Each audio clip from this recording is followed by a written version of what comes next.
Of Wolves and Men. Story 4 of the Chronicles of Lear. The Northern Cycle. Story 4. By James McConnell. This is a fan fiction of Robert Irwin Howard's Hyborian Age. 1. Life was purer than it ever had been. There was the hunt. There was his pack. There was no doubt of being in the wrong place or with the wrong companions. The pack hunted as a whole. It rested as a whole. It was a whole in which there were no parts that did not fit. Only a word that he heard when the wind swayed the branches of the forest canopy reminded him that he was not in his place. Always, the airy female voice whispered. It was a word of longing and of regrets. These were concepts wolves did not know, and when he felt them, the pack could sense the strange mixture of sorrow and bittersweetness that took a hold of his soul. The great gray and black female wolf rubbed her head along his side. She was always concerned about him. She licked the man's arm, and he stroked her side in return. "Good man. Pack," she said to him in the language of wolves. Lear rubbed against her to tell her he shared their bond. They were pack. Pack was all. Amongst the wolves, Lear had found the acceptance he had never enjoyed amongst men. Lear had taken this as a sign that he had never been meant to be part of the world of men. He had always been meant to be something wild and primal. Perhaps the gods had made a mistake and placed the soul of an animal in his body. Lear had not seen the phantasms that had haunted him for almost 2 months, and before that they had been his constant distraction for almost 2 years. Lear awoke each morning and experienced the rays of the sun not as a man would, as merely light, but as if they were a touch as warm and tender as a mother's caress. The wind did not just cool, it brought him messages of what animals had passed and how long until the clouds would weep. He drank from clear streams, and he ate his food over small fires. The fire had frightened the pack at first, but they had since become more comfortable with the flames if Lear kept his fire pits small and out of their way. Lear wished to be a wolf with all of his being, but this daily reminder nagged him with an echo that shattered his denial. A wolf is always a wolf, and a man is always a man, no matter how much they may share. There was no natural way to blend the two. But this argument lost its power daily, for Lear knew a way to unnaturally make himself closer to the wolves, indeed to every living thing, that other men could never know. He wore the painted mark of Jebel Sag constantly now. Why would he ever take it off? While Lear wore it, insects did not trouble him, nor did he fear the bite of the snowflake adder. The animals avoided him, but the wolves kept him company. What few clothes Lear had when he escaped had worn out quickly in the wild. He was now scraping off the hair from a hide he had stretched. The leather would be used to make new shoes. "Good man. Pack. Pack play!" a trio of wolf cubs barked at him. Lear rubbed their bellies and batted them playfully on the snout. "Man busy. Man work. Man watch," he said in that strange combination of physical movement, growls, and spiritually transmitted thought that composed wolf speak. Lear had worn the mark for so long now that he seldom used human words. His bright yellow eyes winked at the pups. They barked at him to beg him to change his mind, and when the man would not do so, they whimpered. The 5 pups ran to their favorite spot while the alpha female watched them protectively. Lear continued to scrape the skin with the sharp stone knife he had made. The whisking of the knife created a comforting rhythm. It reminded him of days someplace, in a time long ago, that he could not quite see clearly in his mind's eye. When he nicked his finger with the knife, he knew that he had never harmed himself before while making things before. Lear stared at the small cut and the blood that welled up. His gaze wandered down to his wrist. On his wrist there was what an onlooker might think was a bit of woven cord, but what was in fact a braid of stark white hair. Lear knew it was from a woman, and again heard her airy voice whisper, "Always." But he was having difficulty remembering her name. When Lear's mind tried to conjure her image, it encountered intense sorrow and loss. He shied away from these emotions and retreated again into the safety of the pack. The female wolf licked his finger. Lear let her and shook his head. At times his thoughts were hazy, particularly regarding when he was a pup. Rather, a man-child? The alpha female whimpered and leaned her head on his knee. She could sense his distress. Lear stroked her fur and put aside the work for a moment. Then they heard a howl that called for the pack's attention. "Pack! Pack!" called one of the males. "Deer! Hunt! Pack!" The alpha male called back to his scout. "Where?" "Northeast! I see!" the wolf called back. The pack yipped and gave excited short howls. They sprung to the chase, and the man rose behind them. When Lear had first begun living with them, he had been unable to keep up with the pack while it ran. Now he could always keep them in sight, even if he was at the tail end of the chase. They ran for almost 20 minutes before the pack began to slow. The pack stopped and sniffed the ground nervously. Lear did not have to wonder for long what it was the pack was concerned about. Along some of the branches of saplings, he saw the remains of threads.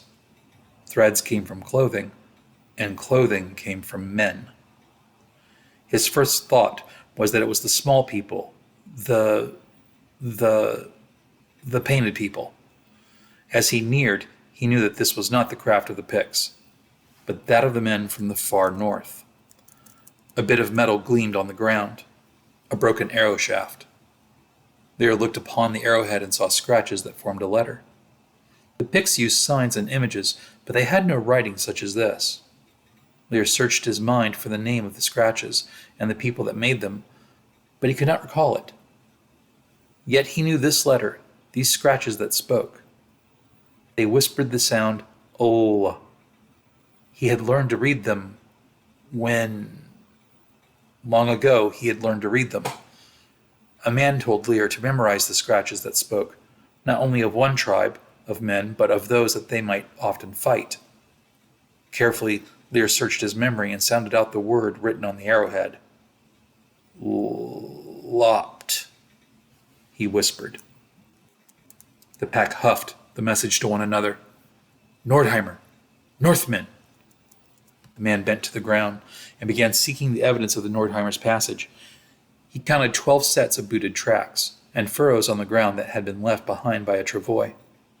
Lear knew then that the Nordheimer were carrying a great deal of gear, for their footprints and the furrows were deeply pressed into the soil.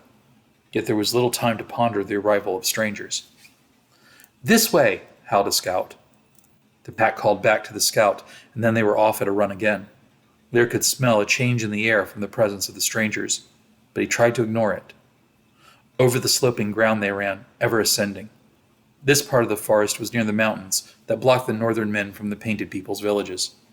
The pack neared a spot they knew well, a small clearing behind a stand of elm trees. Then, bellies low to the ground, they stole behind the foot of the tree trunks and waited. The man, his steel fang gripped in his hand, waited beside a large male wolf. His brother was anxious and let out a little huff of excitement. Lear did the same. They were pack, and pack shared emotions as they shared everything else. They watched the forest expectantly. The pack heard the underbrush rattling with the approach of an animal being chased, and the calls of their scouts hounding the prey. They readied themselves to leap.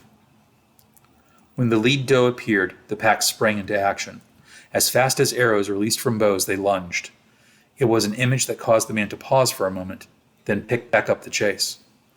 The pack's teeth found the thighs and flanks of the doe and the smaller fawn that ran beside its mother.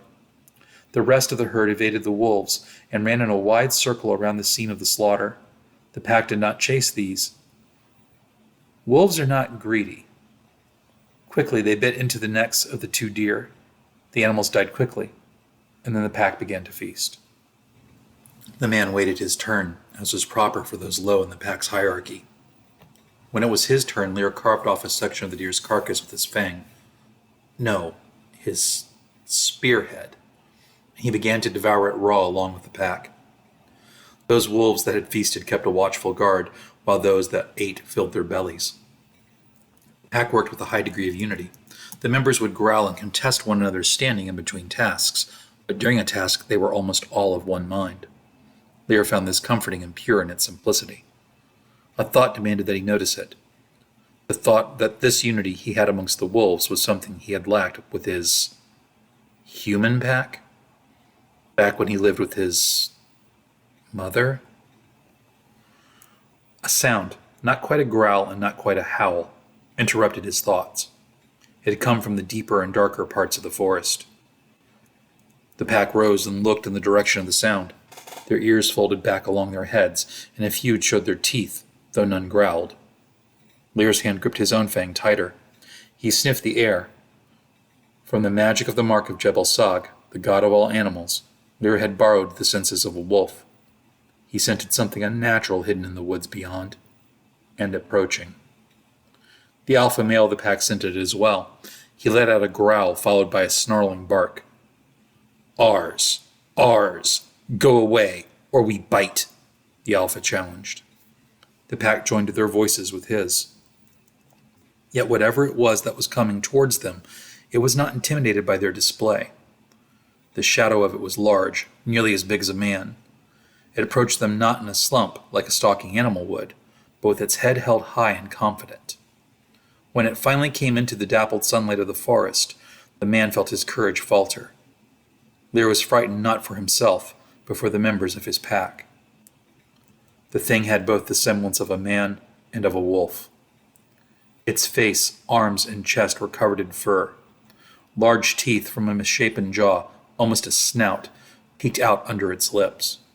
Its ears were placed on the side of its head, but they were not those of men.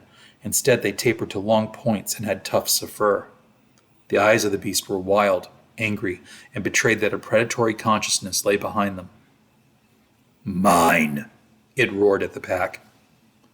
Ours, the pack snarled back, though Lear heard a tremor of uncertainty now in the wolf voices. The twisted beast flexed its hairy paws. They could no longer be called hands, and the long wicked nails on them clattered. Mine or die, the thing snarled. The pack had already eaten its fill, except for a few of the lowest members. The alpha male of the pack was wise as well as strong. He began to back away from the beast while keeping his eyes upon it. Go, the alpha signaled to his pack. The strongest wolves made a semicircle alongside their leader. They retreated slowly with him, creating a shield of strong, snapping teeth between the weaker members of the pack and the beast. Lear stepped up to the line, and from behind his wolf siblings rose to his full height. The beast took this as a challenge. It too rose on its hind feet. Then Lear knew that whatever it had become in the present, it had once been a man like himself, for the beast laughed at him. The sound was horrible to hear. The twisted and vile sound caused the man to grit his teeth.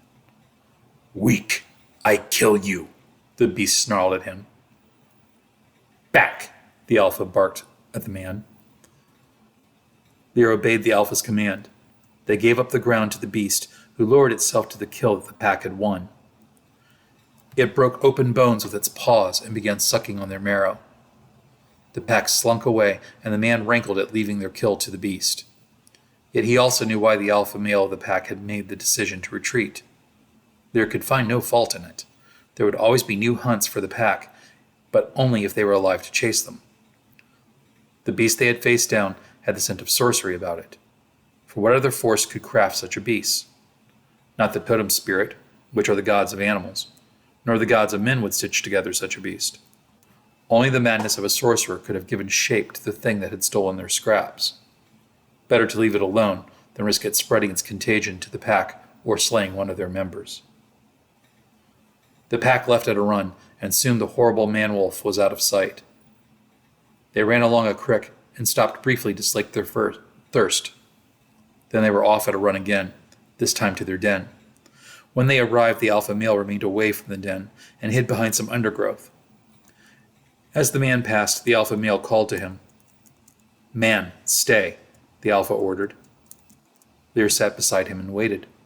The alpha's eyes watched the trail.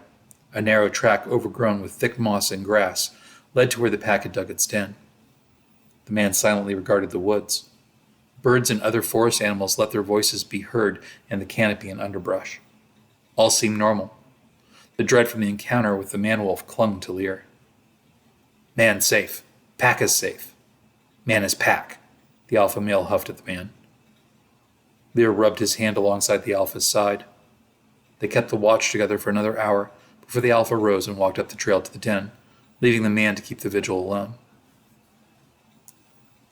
A pair of male wolves approached Lear and nudged him. He petted their snouts and scratched their chins. Then he rose and walked back to the den. It was dark now, and though the man could probably return to preparing the waiting hide, he felt sluggish.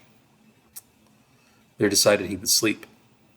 As he neared the place that he had claimed for a resting spot, Lear was greeted not by a fellow wolf, but by a vision. Lear had ignored the 3 goddesses that haunted him. For the past 2 months, he would not suffer their silent countenances or cryptic demands. Now the raven-haired member of their trio stood by his resting spot. Her gown of storm clouds and crackling spiderweb lightning revealed, more than concealed, her alabaster skin. She leaned on her spear and waited for Lear to come near her. She smelled of spring mornings after a gentle rain. "No," he growled. "Go away." But she did not. Lear turned his back to her and hoped she would become bored with him. Instead, he felt her hands on his shoulders. Lear wished to shake her away, but found he could not. She was possessed of a strength of will that would not be denied. "Why you here?" he asked in a low growl. The apparition pointed her spear from behind him and back down the trail that led to the pack's den. The man huffed. Lear found himself thinking in words like a man, rather than in emotions and images as a wolf would. Of course she would show up now. They always appear when there is sorcery about. "Then go deal with it and leave me alone," Lear growled at the silent goddess. Had the man been in his right mind, he would have acknowledged how motherly the goddesses had actually been to him. Lear would have understood their care and concerns, and they in turn would have comforted him for his loss of a homeland. Yet any mortal mother has a breaking point where her child pushes her too far, and celestial mothers are no different. The goddess slapped Lear on the back of his head and then vanished. Lear rubbed where her ephemeral hand had produced real pain and stewed in his anger. Lear rose and walked to the edge of the trail. Peering down it, he could just see where the 2 male wolves stood a watch. Lear, his mind forced into a more human way of thinking by the divine touch he had just been assaulted with, wondered if wolves were plagued by annoying gods and goddesses that made demands of them and gave wolves little reward in turn. He was musing over this when Lear saw both of the male wolves die together, instantly. The arrows that killed his pack were quiet. The sound of the flights were easy to miss amongst the night birds. Lear snarled a warning to the pack, and they stirred from their sleep. 3 more arrows flew through the night. Lear took shelter behind a trunk as the arrows impacted the tree. "Men, run!" the alpha female called to her pack. They heard her voice and barked affirmatively. The pack vanished into the night forest. Lear watched as the cubs were picked up by the pack, hoisted firmly yet gently in jaws that he had seen crack bones. The pack fled as more arrows flew over their heads. The men were good marksmen, but they were defeated by the wolf's speed and the darkness of the forest. Lear waited behind his tree until he saw the last of the pack safely away. Then he lowered himself to the ground and began crawling away. His progress was slow, and he was hesitant to move away from the den along the same track as the pack had fled. A need to be with the pack and a need to exact a blood price upon the hunters warred in his spirit. The need to make men bleed won out. When Lear had moved about 10 yards from the tree behind which he had taken shelter, he saw the outline of men walking up the trail. They were big men, at least 6 feet tall and very strong. He could tell from the breadth of their shoulders and heavy stride that these men were all warriors. The moonlight glinted off metal bosses of shields and spear points. The sense of alcohol and trail life clung to them. Lear prepared his metal fang. The line of Northmen passed by his hiding spot and began to search the den site. There were 8 of them. One man poked into the den with his spear while others scanned the darkness. Lear saw no archers amongst them. He waited. The men produced a horn that had been capped. They removed the cap, and from the inside of the horn he smelled smoke. They had coals or some other debris burning inside the horn. One man placed a bit of kindling in the horn until it caught flame, then withdrew it and used it to start a small fire. Lear slunk back into the forest another few yards, so that his hiding place would not be revealed. Having lived amongst the Picts and the past 2 months with the pack, he had learned the art of woodcraft well. Once their fire was lit, the men made a circle. Their archers now walked up the trail. The 2 archers were greeted by their fellows. The archers unstrung their bows, and the men laughed. They congratulated their marksmen for their feat. They were resolved to kill those 2 men first. It would be a long wait. The men would most likely make a camp now in the pack's former den. The men now began making the arrangements for that very deed. Some cleaned weapons, and others opened packs. 2 of the men walked away from the camp to dig a latrine. Lear listened to their language, and he knew he had heard it before. They were blond-haired men with great beards. Braids hung behind their heads or at their temples to keep their long hair from interfering with their tasks. Some of them wore cloaks and others did not. Around each man's neck there was a medallion in the shape of a weapon. Some wore an effigy of a hammer, and others wore an effigy of a spearhead. One man, their alpha, Lear supposed, wore a medallion in the shape of a sword. As he listened to them, Lear could, from the oft repeating of the words, discover what the names of these men were. The hated archers were Ulf and Aelfar. They appeared to be brothers. The spearmen were Cian, Joti, Lopt, and Helska. The men that favored their shields and close weapons were called Mishka, Tar, Yavan, and Zan. They were a mixed lot as far as age was concerned. Joti, Ulf, and Aelfar seemed little more than boys, while Lopt, and Zan had traces of gray in their beards. The smell of blood wafted up the trail as the wind shifted. He could well imagine why he was smelling the scent. He had counted only 10 men, and there had been 12 sets of tracks. There must be men skinning the members of the pack. Soon they would walk up the trail with meat and the flesh of his pack. Unless I skin them first, Lear thought. It appealed to him. He crept along the trail and through the underbrush. He cursed himself with every inadvertent noise that was made from his passing. With a quarter-hour's slow travel, Lear crept unseen until he was only a few paces from where the 2 Aesir were busy skinning and carving up the bodies of 2 wolves. So mutilated were the bodies already that Lear could no longer recognize which members of the pack they had been. Reason fully departed the young man's mind, and rage filled the void. He lunged from the cover, and would have pierced the man's chest with the bright metal fang he carried. But the gods of the Aesir were looking down upon the earth at that moment, for as Lear was about to strike, a strong hand clamped on his wrist. His new assailant was eerily quiet and immense in stature. The Aesir stood nearly 7.5 feet tall, and every inch of his body was powered by thick muscles. The unknown warrior easily pinned Lear's wrist and drug him to the ground. Desperate, the Cimmerian attempted to scramble to his feet, but a strong hand cinched around his neck. The vice-like grip of the Aesir was squeezing the air from Lear. Lear stabbed at the man's eyes with his free hand, but the giant's arms were too long for Lear's hand, and he flailed uselessly. Nor could Lear scratch or tear out the man's arm, for it was covered in mail and a stiff leather vambrace. The night darkened in Lear's vision until an unwanted slumber overtook him. Tyr's hand, what is this? Ullin asked as he returned to the work of skinning the wolves. I thought it was a Pict, at first. It is certainly tattooed like one. Look here, along its chest, said Kare. Kare rolled the unconscious Lear over and pried the spearhead from his hand. The giant Aesir turned the weapon over in his hands. He said, But this speaks of him not being of the wood folk. Besides, he is too tall. May I see the weapon? Asked the last member of the trio. Of course, Kare replied. He presented the spearhead.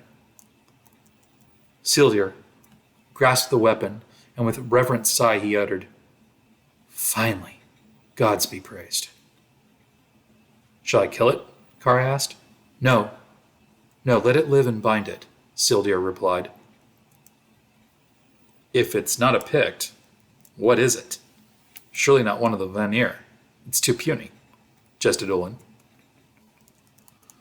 We've time enough to make it speak all of its secrets, Sildir mused. He held up the spearhead in the moonlight and marveled at the detail along its fuller.